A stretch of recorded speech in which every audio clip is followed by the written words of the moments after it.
Welcome to the She Builds Voices of Women of Color series, a new show at this year's AWS reInvent aimed to amplify underrepresented or minority women in tech.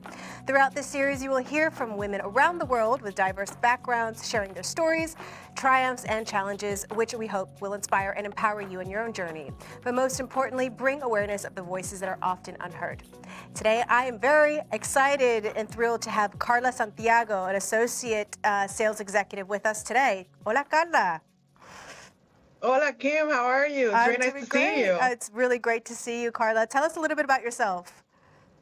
Yeah, of course. Well, first, I want to thank you for this opportunity. It's so great to get to talk to the ether, right? But my name is Karla Santiago. I'm originally born and raised in Bayamón, Puerto Rico. Represent WEPA.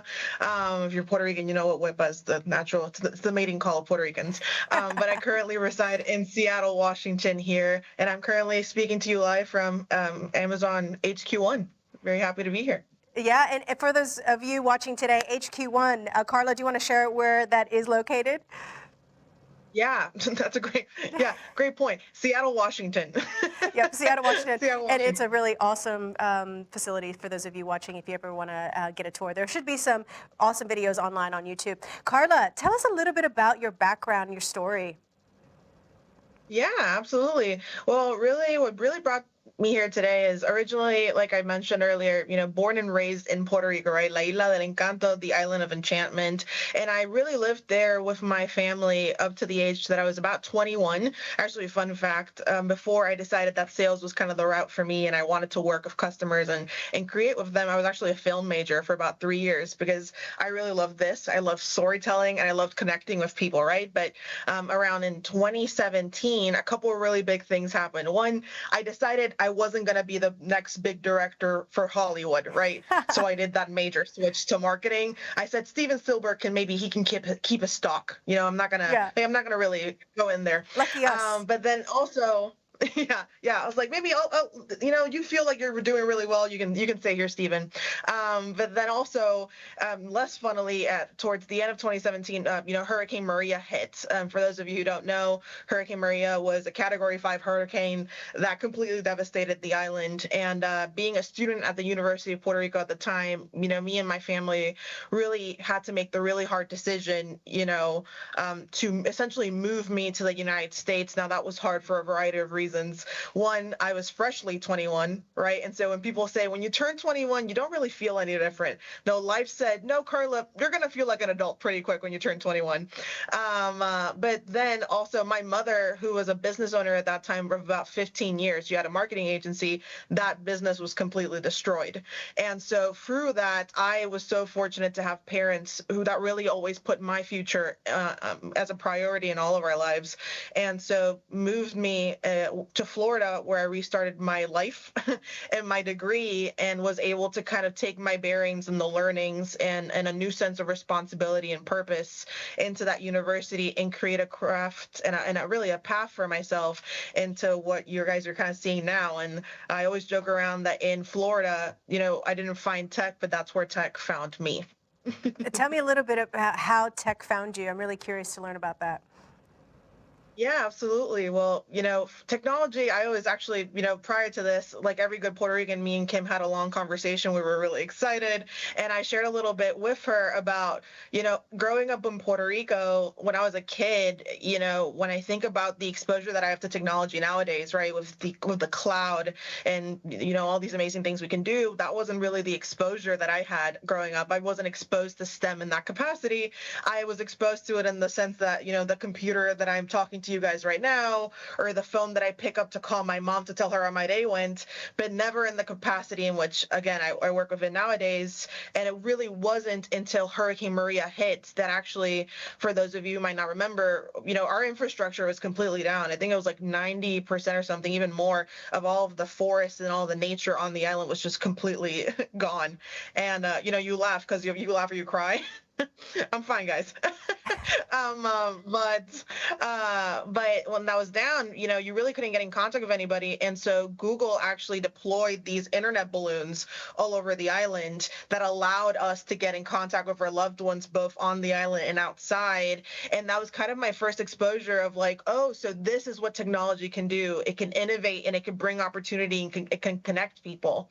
And so, and when I kind of moved to the U.S. and I essentially restarted my degree, and my life, I didn't have any internship experience. My None of my credits were validated, and I was 21 years old. I felt really behind in life. And so I kind of threw myself into every single student organization and opportunity I could find to just get something. I always joke around that the recycling companies in Florida could have given me an internship being like the office assistant. I would have been like, yes, thank you. And so there was this one girl who was a graduating senior from one of those organizations that was leaving this company called CDWG, which is an IT reseller. Now, this is how much I knew about tech at the time, that I thought IT reseller was, you pronounce it reseller, like it, because that's how much I knew about IT. And so no, it was technology, information technology. And so I learned more and I got the opportunity to get referred and I interviewed. And there I was able to learn about the plethora of technology and what it could do for people. And I went, this is amazing. This is an industry that provides opportunities to others. I need to be here. And then I started my long-term relationship with technology, and now we're married and we're very happy, and we can't wait to continue this domestic relationship we have together, Well, as in me and the industry. I can tell you what, Carla, in your short career so far, it sounds like you're going to have an amazing career. So I look forward to hearing all the success that's coming your way. Let's talk about your resiliency. And you spoke about Hurricane Maria, and I want to learn a little bit more about you, where you came from, how you have experienced these challenges in life that ultimately led you to where you're at. But what I'm getting at is what I want to learn how to, for the viewers today, how did you overcome those challenges that at that moment I'm sure was a huge devastation personally to not only yourself, your family, financially, moving to a new country. So I want to learn a little bit more about how you overcame all of those challenges and those barriers. Yeah, absolutely. Really, the root of my resiliency, right, of my ability to overcome comes actually from the learnings of this role model I have. This is a role model I followed for most of my life. She's a business owner. She has a marketing agency. She was really an example to me in Puerto Rico of an entrepreneur in a male-dominated space. But for me, fortunately, the title that's most important in our relationship is that she's my mom. And so I was, at that time when the hurricane happened, like I mentioned earlier, her 15-year business, right, a business that she started when I was 6, where we always joke around. I wasn't on the payroll first, but I was always employee number one because I was the one at the shoots helping coordinate it because I had the eye at a young age. That's what I used to See where tell the people. film interest came But from. yeah, exactly. I was helping with the lighting, yeah, for the promotions. But her business was destroyed, and I have this really fortunate thing where my mom is kind of like the mayor of our community, right? She was a pillar of strength during all of that, and when we were finally able, so I live on I was born in the city of Bayamon, in the countryside of Bayamon. So we live up in a mountain, right? And so when we were finally able to get down the mountain into kind of the main part of the city and see the building, her employees were coming up and they were crying. They were all devastated. This is their livelihood. This was the job that they really enjoyed, and they didn't know where they were going to feed their families. And my mother, where you would expect her rightfully to be crying, to be destroyed, my mother looked at her employees and our community, and she said, there's no need for me to cry because I'm alive and we're alive, and as long as we're breathing, we can do this, and there's nothing we can't do that we can't rebuild. And at that point, something clicked in my head and said, oh, what am I upset about? I'm alive. And we're safe, and my loved ones have food. And I went, okay, There's nothing. This is just a bump in the road, a really big bump, Yeah. right? But it's just a bump in the road, and it's just a mindset thing. And every time I felt like I was getting tired and I couldn't, I would look to my mom, who is 5'2" in height and 6 foot in stature, emotionally and in presence, and she'd say, "We're fine. We're fine." And I go, "Okay, we're fine." And you just kind of power on. And really, I was really lucky to have been born with that built-in role model, because in so much of my life, she was an example of resiliency that you're only seeing just a copy, a poor copy of my mother's wonderful resilience. So I'm really lucky to have that. She's done a wonderful job, and what I think is incredible is that mindset, and that mindset carries on over to everything in life. And I can see that you have instilled that strong mindset, and I'd like to learn a little bit more about how you're doing in your job and what are some of the current challenges that you see, but not just in your day-to-day job, because we all experience our challenges in what we do from day to day, and we're always learning. It's always day one here at Amazon and AWS. I want to learn a little bit more about how do you overcome the challenges of excelling in a career that's male dominated, or looking for opportunity when often those women who are of color don't have those opportunities kind of given to them. They have to go seek for those opportunities. So talk me through a little bit about how you worked through all that. Yeah, definitely. I think kind of resonating back, a big conversation that you and I, Kim, had before we even hopped on this was the challenge that women in our positions, like us, and the barriers that we have to face getting into tech, right? And so when I shared my story, I remember I shared it with a parenthesis being, I'm not sure if this is just the norm, because it was the only thing I've experienced. I really come from an early career development perspective, being that this is my first role ever. And you were kindly enough to say, "Yeah, no, Carla, that's not normal. Everything you have to do isn't normal for you to get here." And I was like, "Oh, okay. Well, because it's all about perspective, right?" Yeah. So really the way that I got here is because I was lucky enough to be a student at the University of Central Florida, which is a fantastic university, but it's what people call kindly, right, a non-target school. And so already coming from a school that isn't really being sought after by companies like Amazon necessarily, or AWS, or anything else, you really need to put yourself in a position to create advocacy for your own stories and create use cases and create purpose-built experiences that you can then highlight to say, "Hey, since in a lot of these situations, right, I'm the first of a lot.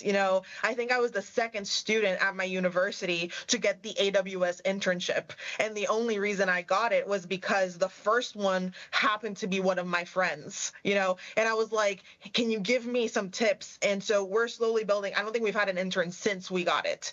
And it was in reaching out to networks online, LinkedIn networking really helped me get here, because that's how you build your kind of your network and that base of people who again will advocate for you. But there isn't any streamlined program, for women to get into technology sales in the area that I went to school in. Not in non-target schools. It takes a lot of extra effort to kind of highlight your story. And also, I told you this, Kim, when I was kind of reflecting back in preparation just for this, even this conversation, I really had to think to myself, if Hurricane Maria hadn't hit Puerto Rico, would I be here?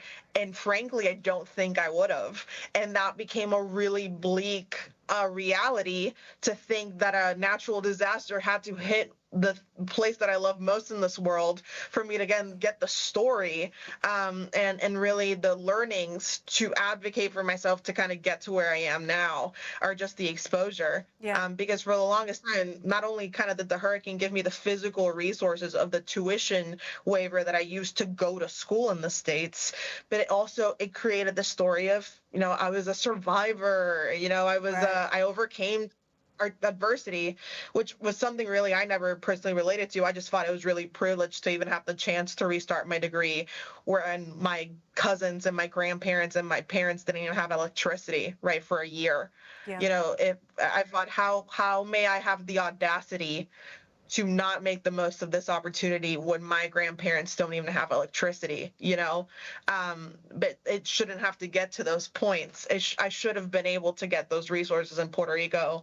And it's really just, as we say here at Amazon, working backwards to how do we continue to get people with our experiences and our point of views into positions where they can continue to advocate and create opportunities for others, because it's so important, right? Your Look at you, story, Kim. your stories is that it's very important, and your adversity, your experiences, and your background culturally, the mindset that you carry on is what adds that diversity of thought as well at Amazon and Amazon Web Services, and that's really important, and that's what we talk about, building more inclusivity, diversity, and equity within our organizations, within tech in general, because it's that mindset, that character as well, that drives innovation, that drives change, that drives new thinking.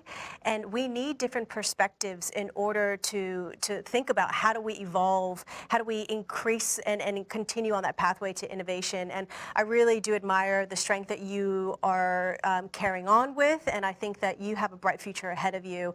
And from my personal experience, my parents were in Puerto Rico during the time of Hurricane Maria, and I couldn't contact them, and that was a very hard time, and my relatives as well. And a lot of them, as Carla mentioned, still do not have running water, electricity that's concurrent and ongoing.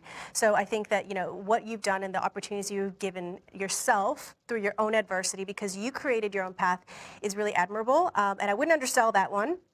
So I want you to continue to share with us and the audience today a little bit more about what you would like to achieve. And now, with you being in early careers, we have a lot of individuals watching with us today that are starting off in the careers.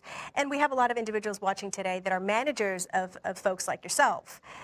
What are you aspiring in your future? But also, how do you feel when you work at a company? What strives and what allows you to say and think to yourself, this is home. I want to stay here.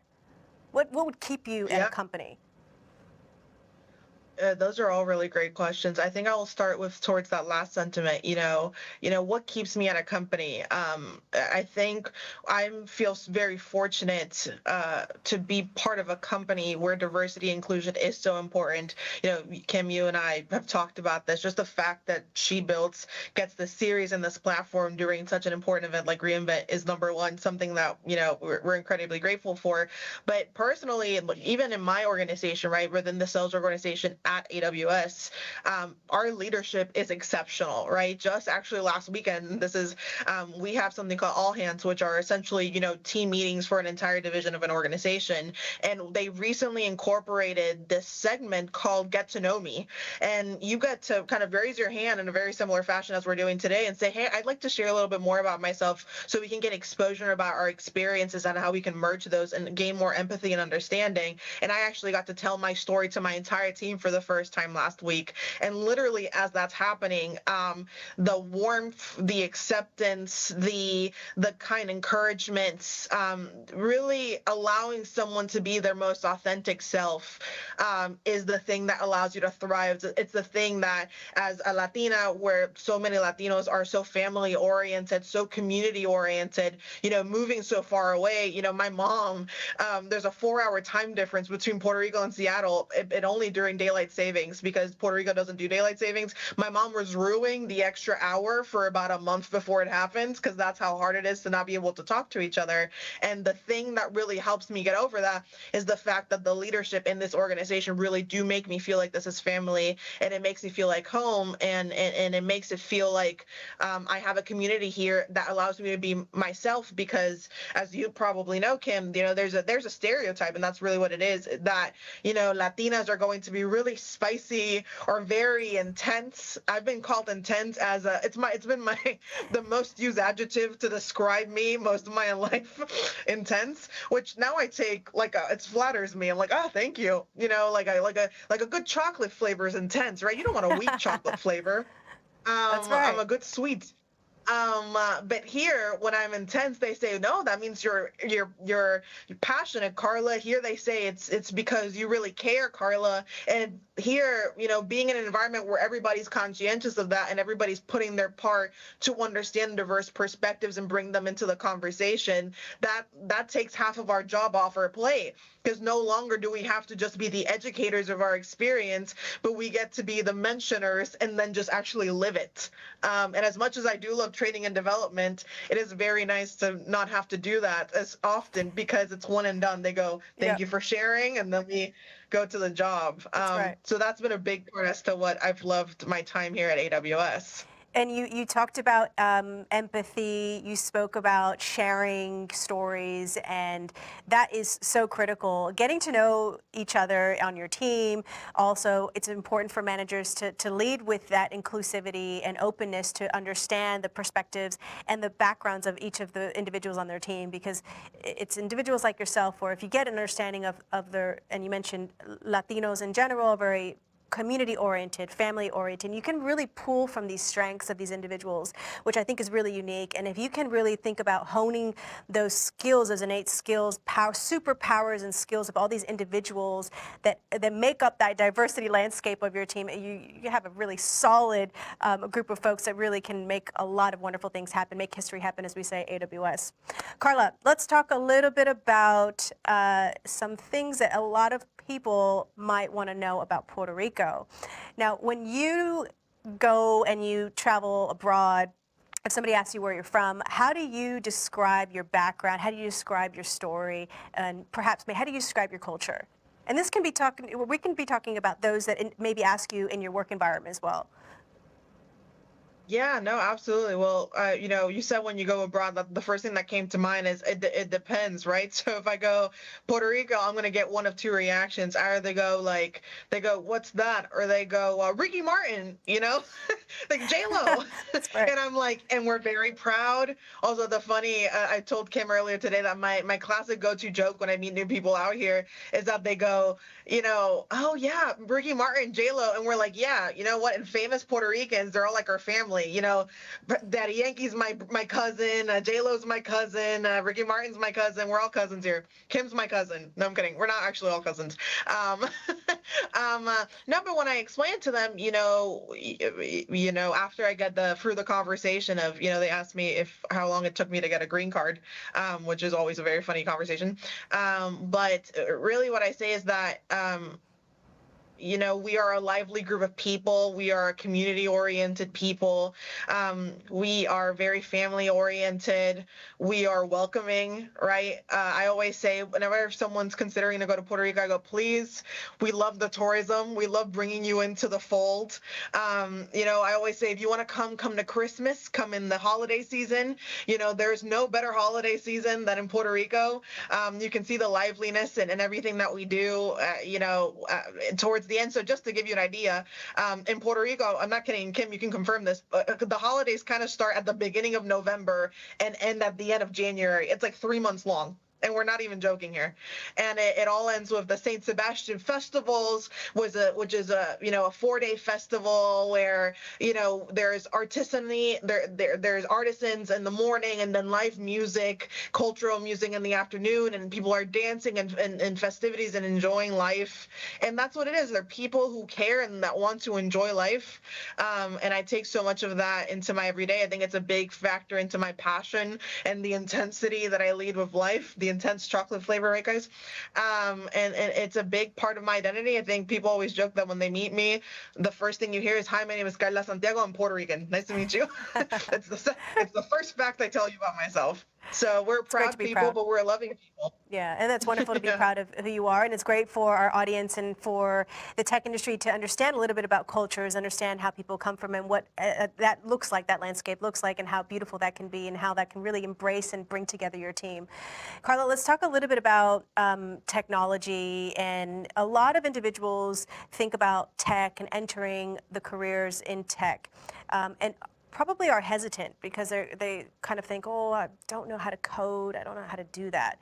Now, I would love for you to share with anyone watching today that perhaps hasn't even thought about a career in tech, is an individual of color, and how would you convince them? Let's convince them to enter in a career in tech. And what are the advantages and what is the fun element of being in technology? Ooh, I'm telling you, you're asking me to talk about my Putting you on long-term the spot. domestic relationship.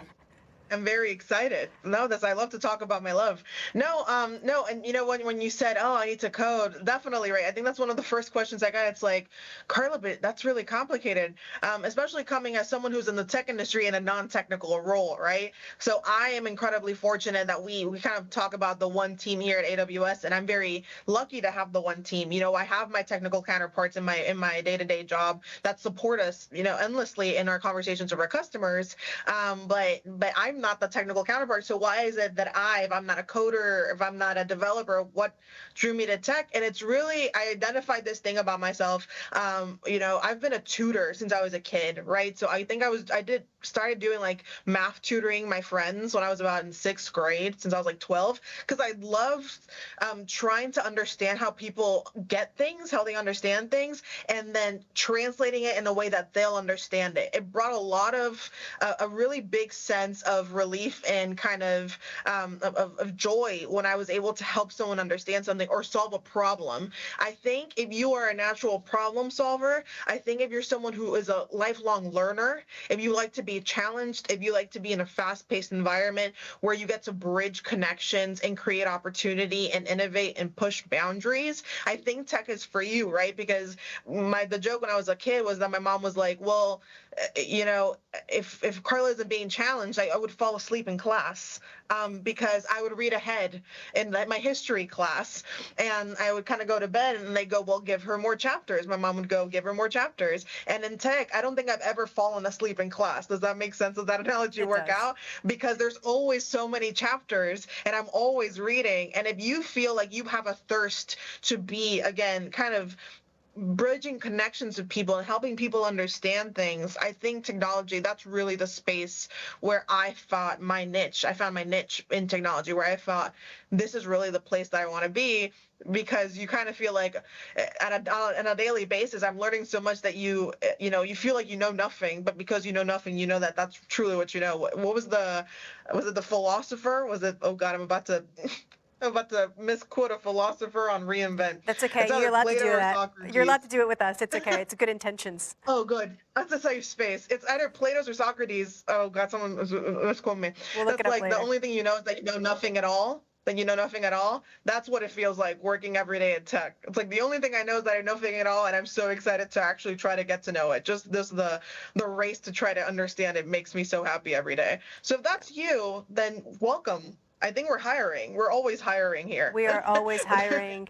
And a really Always. great segue is we have a new program at She Builds that supports that exactly. So we're looking at helping you find roles in tech if you're female or identify as female or part of a marginalized community. So we have a careers pathway for that and a development program. So I think you've mentioned that everything you discussed just in that statement was right on. I cannot agree anymore. Bridging those gaps and connecting the dots of things that you're passionate about. If your forefront, mindset is about how do I solve that, or how do I learn more about an area, you are definitely in a really great place with technology and specifically around AWS. It's always day one here. And Mhm. I can vouch for that being with the company for over 4 years, which is a long time, if you really think about it, and we call it Amazonian years. So Carla, let me know a little bit more about the young Carla. If you could tell anything to your younger self, any advice, what would you tell young Carla? Ooh, well, if she, stopped looking at YouTube videos long enough to pay attention to me, that would have been great. Um, I grew up in the advent of YouTube, and that was, whew. No, what would I tell young Carla? Well, the funny thing is, like many of us, when I was in around middle school, I was bullied, as so many of us are. And so I kind of carried a very low sense of self and self-confidence for really a long time. I always joke around that the person that people met, if you met me after the hurricane, you met a different Carla. I think the Carla that was before that, um, did a lot but didn't think she did anything. I thought I was just kind of helping out. I was just trying to be valuable, and just the if I could go back and I tell her, hey, by the way, when you're in your mid-20s, you're going to be working for one of the biggest companies in the world, doing something you love with really great people that make you happy to be doing what you're doing every day. And yeah, you live in Seattle, by the way, and you don't live with mom and dad anymore. I think she goes, well, that's a really funny story that you're telling me, but that's a lie. She'd be like, I don't believe you. And I'd say, yeah, no. And it's exactly being the person that you are that got me here. You know, when I was a kid, I used to think, man, I really have to change myself one of these days, because I'm, you know, if I don't change myself and I don't become someone who people will like, that won't call intense, that won't can't be her authentic self, you know, I'm not going to go anywhere. I'd go back and I say, no, no, no. It was being your authentic self that you got to the place That's of your right. wildest dreams. So keep being you. And then when you go to move to the States, keep telling people you're Puerto Rican, because it makes you really happy. Not kidding. No, but on a serious note, yeah, I just tell her it was being yourself that got you where you are. So don't change, kid, because I really like my life and I appreciate everything you did to help me get here. I'm really happy that you shared that story with us. And part of being Amazonian as well is one of our leadership principles is about learning to be curious, but then we have, you know, the peculiar element of being Amazonian, and that draws from the uniqueness of an individual, and it's okay to be different and it's celebrated.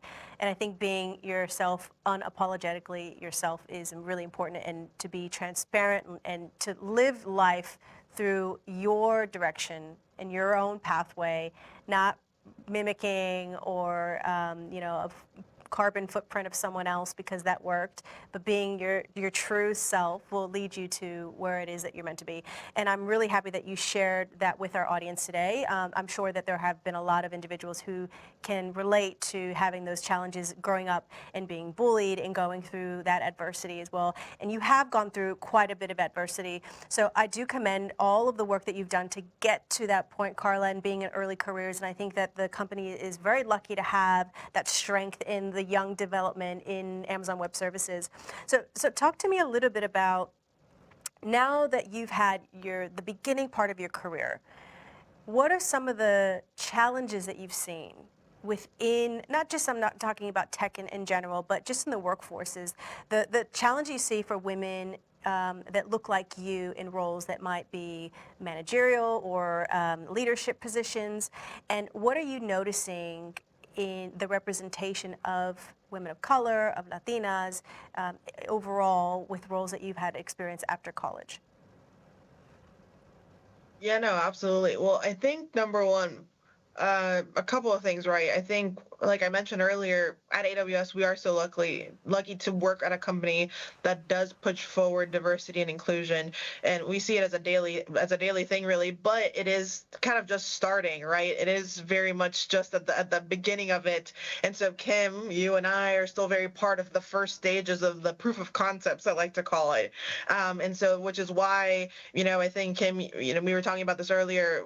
I think Latinas make the smallest percentage of leaders in business in general, especially Latin women. And so, you know, I knew that a big part of my upbringing and my success currently was, again, that business owner role model that I happen to call mom in my home, because that meant that in every single day that I lived my life and I was a young girl, I had a role model. I had representation that looked like me, literally in my sense, but that looked like me, that could show me what I could do.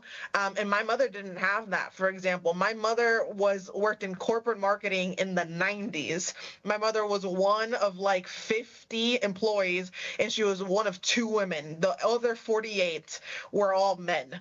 Um, and so coming into tech, right, which is a predominantly male space, it always has been for a good time, because, you know, there aren't enough women in STEM in general, technical or non-technical, such as myself. You know, that continues to be the situation. So I think slowly but surely making sure, again, that we are hiring the best, right? And we're putting people of diverse perspectives in those positions, and we're setting them up for success. Because at the beginning, it really really does need to be an all hands on deck situation when you're putting these individuals in these positions, because not only are going to they be, if I were, for example, if I became a manager tomorrow, I'm not just a manager of an organization. I'm also a Latina. I'm a female Latina who also has to navigate, how someone sees me as a manager. That's going to affect how they see Latinas. That's going to affect how they see a woman in manager. We're constantly carrying a lot of roles on our shoulders as the proof of concepts to make sure that we're succeeding. And that can be a lot of pressure for people in such a way that it might even discourage people to want to aspire to those higher positions, because being the first of anything is really hard because you can get incredibly scrutinized. And so really understanding and putting a foot forward in the organization and the communities that we build to kind of give the shared mentality of, no, this is a group, this is a group project, right? We all need to make an exclusive space so she can just focus on being a really good manager, and she doesn't feel like she needs to handle these different parts of her authentic self and juggle them, even though we always will. The code switching is so natural, but keep it at a minimum, so all she needs to focus is being a really fantastic leader, and then those kind of other pieces just fall to the side naturally. I think that's a really important part just in general that we can do.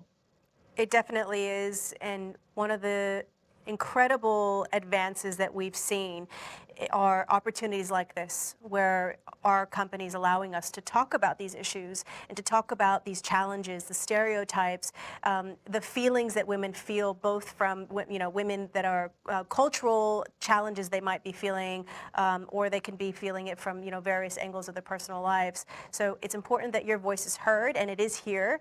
And I really think that that's really an exciting time for us, because it is quite new. It is pretty new for all of us women, and just in general, technology is still quite a new space to be in, and a very exciting space at that. So, Carla, what are your thoughts about the future? How would you see a successful tech future?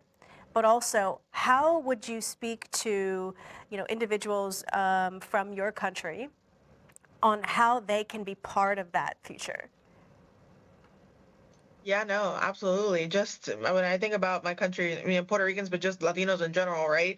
I think there's such a power. Again, I think a really big factor that's going to lead to success in these diversity and inclusions efforts that we're seeing, company wide here at AWS, but really in many companies across the industry, is that engaged sense of community. And I think putting Latinos in those leadership positions will make a great moment of opportunity for those, because we are so community oriented from birth, right?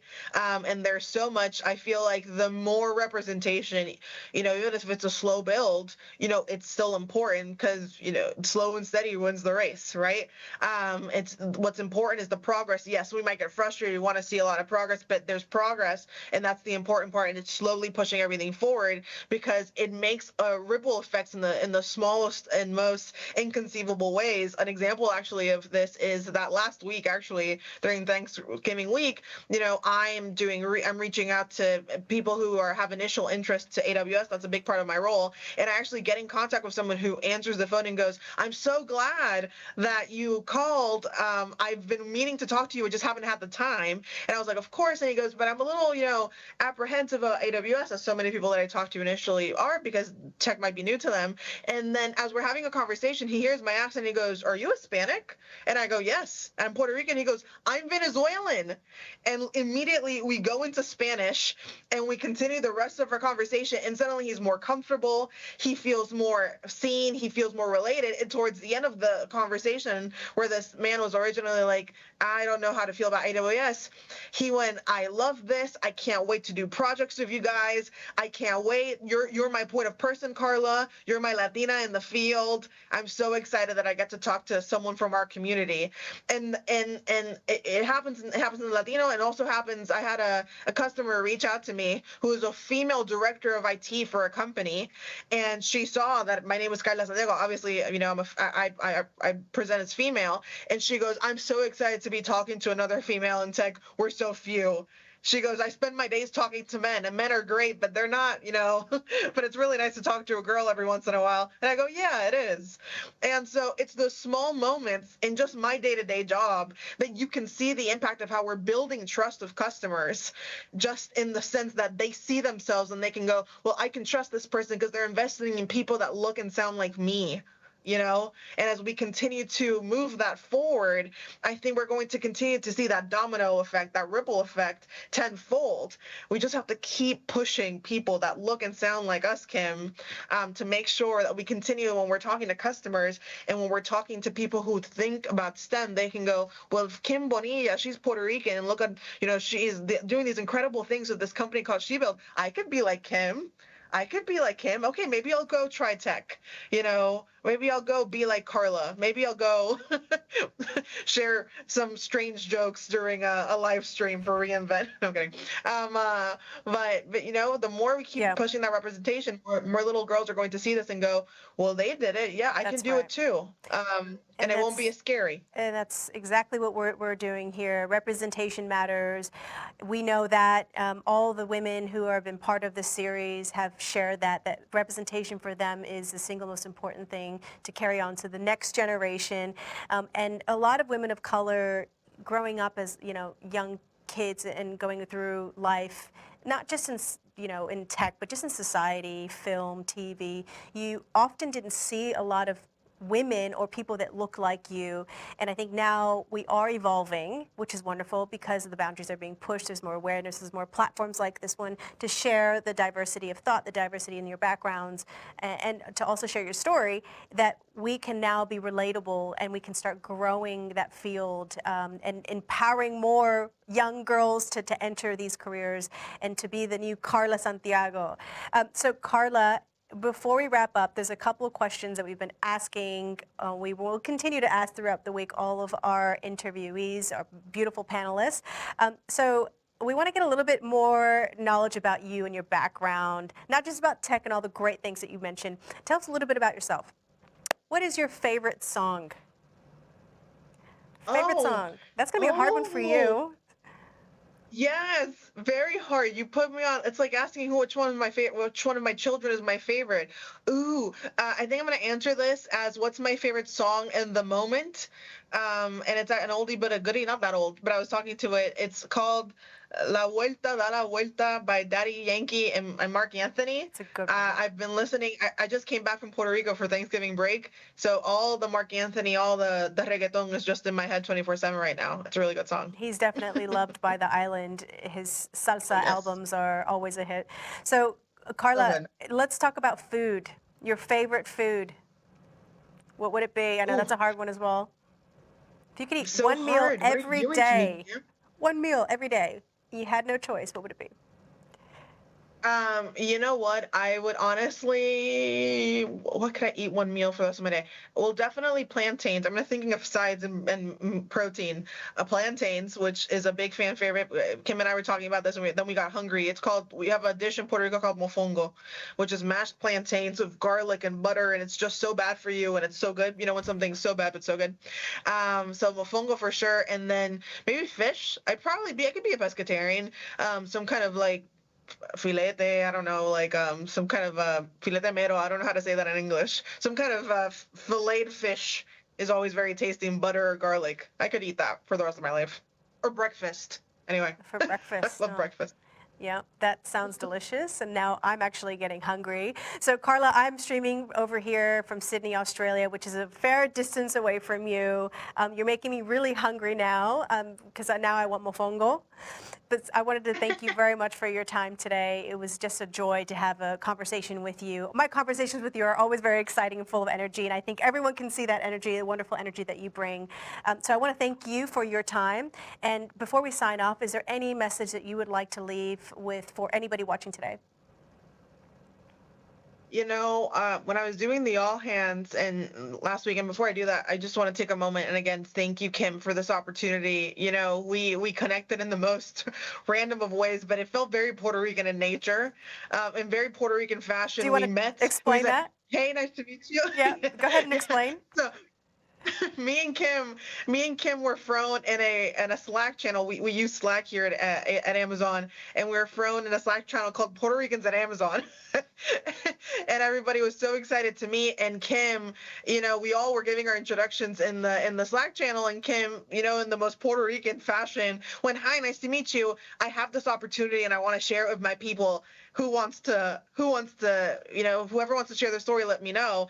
And I just went immediately. I went, "Puerto Rican, of course, I'll do anything." And I reached out, and I think in my initial reach out, within like 15 to 20 minutes, we were like, "Yes, this is we felt a connection. It felt like the Great right thing to story. do, and we kind of went just snowballed from there. So in the most Puerto Rican of ways, in the community, you just feel so familiar. You feel like such a wonderful, such an authentic leader in everything that you do, Kim. And I feel so fortunate to not just have met you, but to have gotten this opportunity to speak with you guys. I've been spoken with some of your team over in Australia. They're so lovely.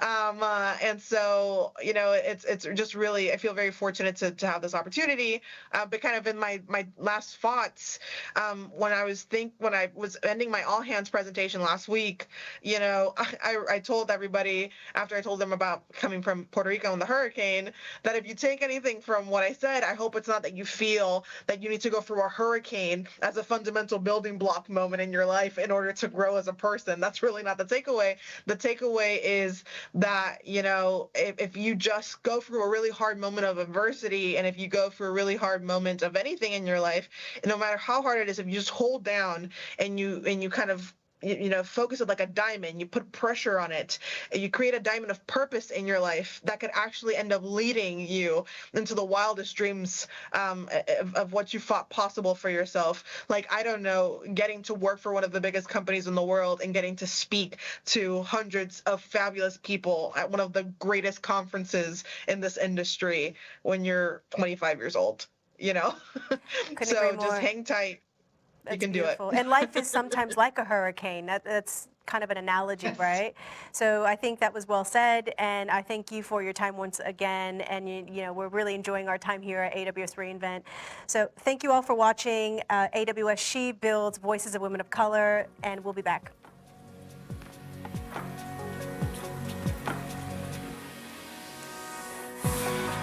Carla, muy bien, muchacha. Ay, Dios mío. Is that good?